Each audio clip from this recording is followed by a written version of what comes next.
Hər vaxtınız xeyir, dəyərli Statinfo izləyiciləri. Nəhayət ki, günlər sonra bir xoş xəbərlə də qarşınıza gələ bildik. Sabah Türkiyə Prezidenti Rəcəb Tayyip Erdoğan və Pakistanın Baş naziri Şahbaz Şərif Azərbaycana gəlir. Birbaşa Laçın Beynəlxalq Aeroportuna. Dəyərli izləyicilər, sabah 28 may Müstəqillik günündə Laçın Beynəlxalq Hava Limanının açılışı olacaq. Və açılışda Azərbaycan Prezidenti İlham Əliyevlə birgə Türkiyə Prezidenti Rəcəb Tayyip Erdoğan və Pakistanın Baş naziri Şahbaz Şərif də iştirak edəcəklər. Azərbaycanın işğaldan azad etdiyi torpaqlarda inşa etdiyi 3-cü hava limanı olan Laçın aeroportu sabah keçiriləcək mərasimlə istifadəyə veriləcək. Xatırladaq ki, işğaldan azad edilmiş rayonlarda inşa edilən ilk hava limanı olan Füzuli Beynəlxalq Hava Limanının 2021-ci il oktyabrın 26-sında Azərbaycan və Türkiyə prezidentlərinin iştirakı ilə açılışı oldu. Həmçinin dövlət başçısı Erdoğanla birgə 20 oktyabr 2022-ci ildə Zəngilan Beynəlxalq Hava Limanının açılışını etdi.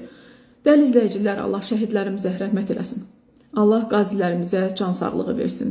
Onların canı və qanı bahasına. Bugün biz Müstəqillik günündə Qarabağda 3-cü Beynəlxalq Hava Limanının açılışını edirik və burada dünya liderləri də iştirak edir. Gözəl xəbərdir, bəyənin və paylaşın, şərh yazmağı unutmayın.